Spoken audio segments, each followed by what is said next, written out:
जरांगे पाटील आहेत ते आरक्षणाच्या मागणीच्या अनुषंगाने जरांगे पाटील हे मुंबईला जात आहेत असा इशारा देखील दिलाय. 29 ऑगस्ट ही तारीख देखील ठरलेली. तुम्ही त्याकडे कसं पाहताय? मी अधिवेशनाला जाण्याच्या आधी स्वतः जाऊन आदरणीय जरांगे पाटलांशी मराठा आरक्षण आणि त्यांचे जे काही मागण्या आहेत ज्या प्रलंबित आहेत सरकारकडनं त्याच्या बाबतीत मी सविस्तर चर्चा केली. त्याच्यानंतर अधिवेशनामध्ये मुख्यमंत्री उपमुख्यमंत्री दोन्ही यांची भेट घेऊन त्यांना लेखी स्वरूपात या मागण्याच्या बाबतीत सरकारनं तातडीनं पावलं उचलावीत आणि जे आंदोलन मनोज जरांगे पाटलांनी या ठिकाणी ऑगस्टच्या महिन्यामध्ये ऑगस्ट महिन्याच्या शेवटी जे मुंबईकडं जाण्याचं त्यांनी ठरवलेले त्याच्यापासून त्यांना परावृत्त करावं, त्यांच्याशी चर्चा करावी, त्यांच्या सगळ्या मागण्या मान्य कराव्यात अशा पद्धतीनं आमदार या नात्यानं मी माझ्या भावना या तिन्ही नेत्याकडे व्यक्त केलेल्या आहेत. तुम्ही हत्या प्रकरणामध्ये देखील तुम्ही अधिवेशनामध्ये आवाज उठवला होता न्यायासाठी. त्यांनी 4 तास पावसामध्ये भिजून त्या कुटुंबांना आंदोलन केलं, मात्र अद्यापपर्यंत आरोपी निष्पन्न होत नाही. हे दुर्दैवाची गोष्ट आहे. हे अतिशय दुर्दैवाची गोष्ट आहे. 21 महिने या खुनाला झाले.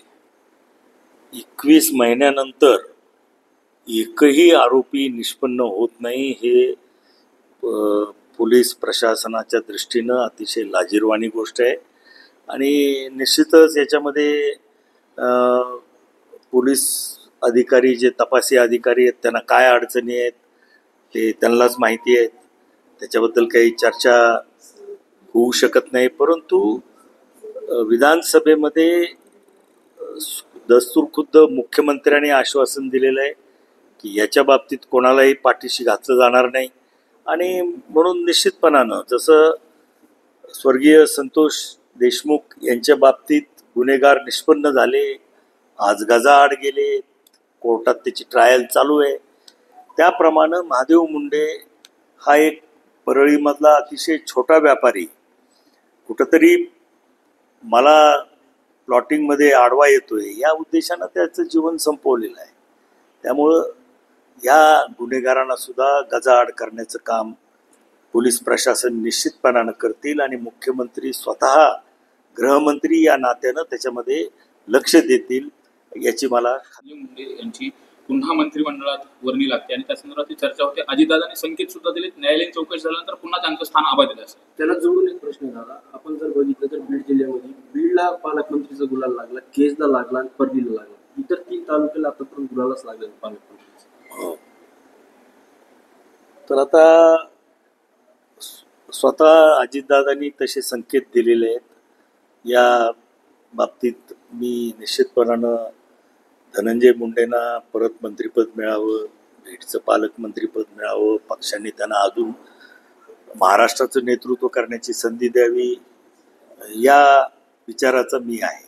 कारण की धनंजय मुंडे वयानं माझ्यापेक्षा लहान आहेत आणि निश्चितपणानं एक ज्येष्ठ या जिल्ह्यातला आमदार या नात्यानं माझे त्यांना आशीर्वाद असतील आणि त्यांना शुभेच्छाही असतील. मात्र जर असं पाहिलं तर एकीकडे तुम्ही अनुभवी आहात. अनुभवी असताना 5वी टर्म आहे तरी सुद्धा मंत्रिपदाच्या बाबतीमध्ये मात्र तुमची मतदारसंघात चर्चा होते.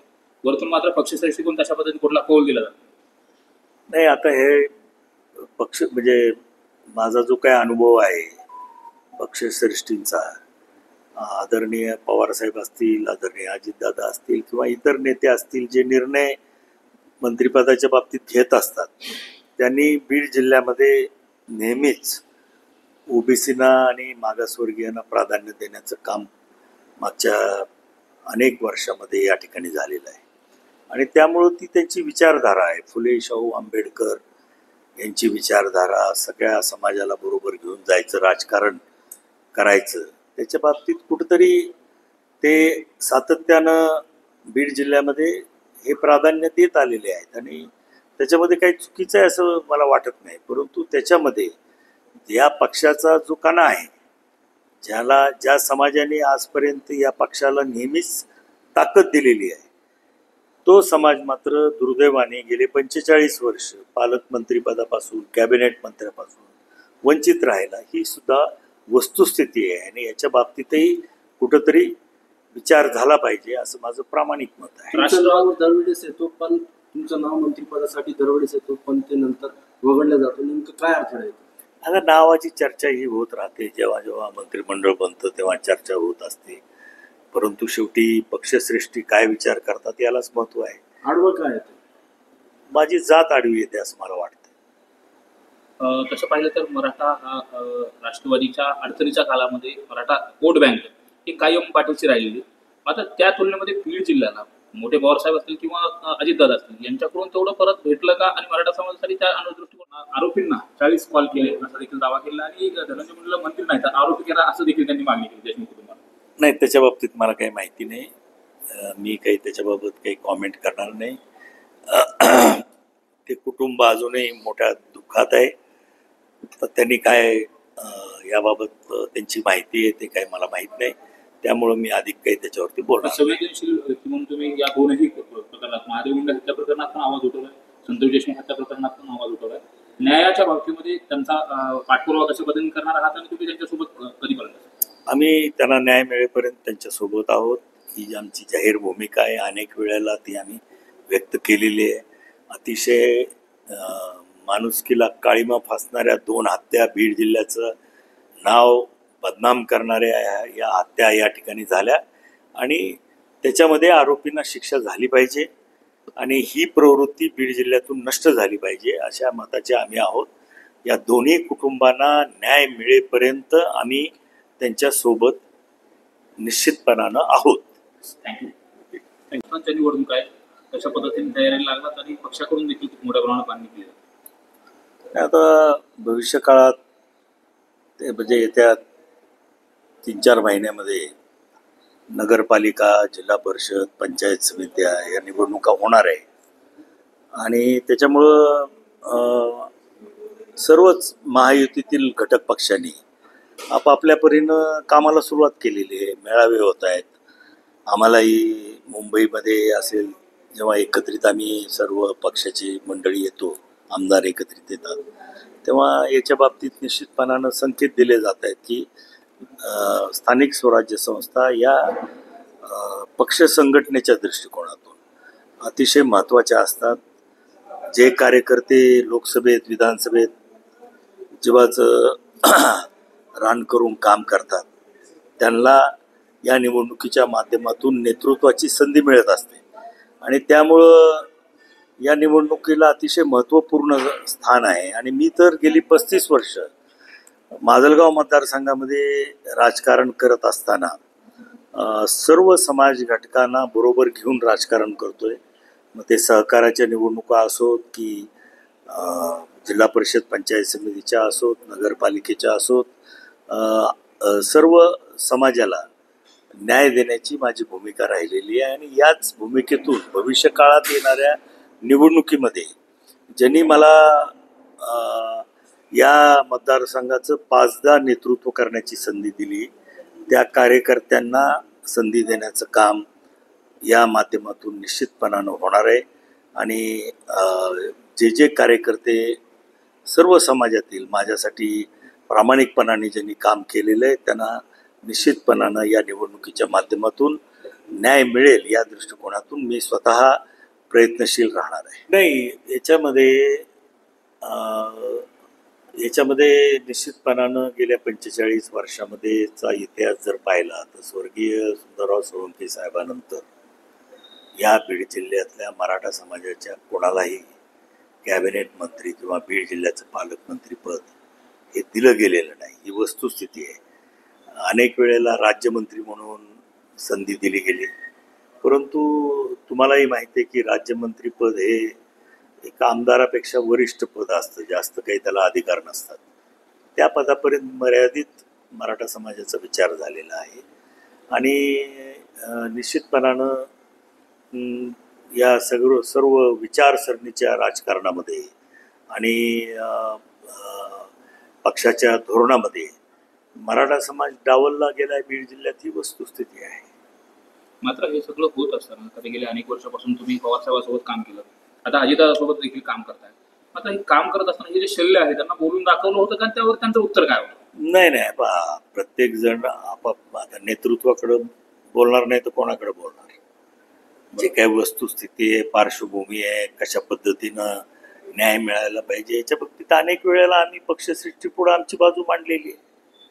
त्याच्यामुळं ती मांडलीच नाही असं कसं होईल? मांडली जाते, परंतु कुठंतरी त्यांच्या तेव्हा ते जेव्हा संधी देण्याचा विचार करतात तेव्हा ते नेहमी प्राधान्य दुसऱ्या म्हणजे ओबीसीना किंवा मागासवर्गीयांना ते देतात, असा माझा अनुभव आहे. मात्र राष्ट्रवादीनं बघितलं होतं धनंजय मुंडे कृषी घोटाळ्याचा आरोप होता, त्या न्यायालयाने क्लीन चिट केली. संतोष देशमुख हत्या प्रकरणामध्ये फोटो वगैरे पुढे आले, त्यानंतर राजीनामा झालेला होता. न्यायालयीन चौकशी सुरू आहे असं अजितदादांनी देखील म्हटलं होतं. नेमकं या सगळ्या प्रक्रिया झाल्यानंतर परत त्यांना त्याच पदावरती ठेवलं जाईल का काय? तुम्ही आता एवढ्या वर्षापासून तुम्ही सोबत काम करता. हो, पण त्याच्यामध्ये अडचणच नाही ना. ते अजितदादांनी सांगितलेलं आहे त्यांच्यासाठी महाराष्ट्राच्या मंत्रिमंडळामध्ये जागा पद रिझर्व्ह आहे. ते ह्याच्यातून ते म्हणजे त्यांना जर काही न्यायालयीन चौकशीतून क्लीन चिट मिळाली तर त्यांचं मंत्रिपद हे ठरलेलं आहे. त्याच्यामध्ये शंका घ्यायचं कारण नाही. आणि जिल्ह्यातल्या कोणाला तरी मंत्रिपद मिळतंय, माझ्या पक्षातल्या मिळतंय.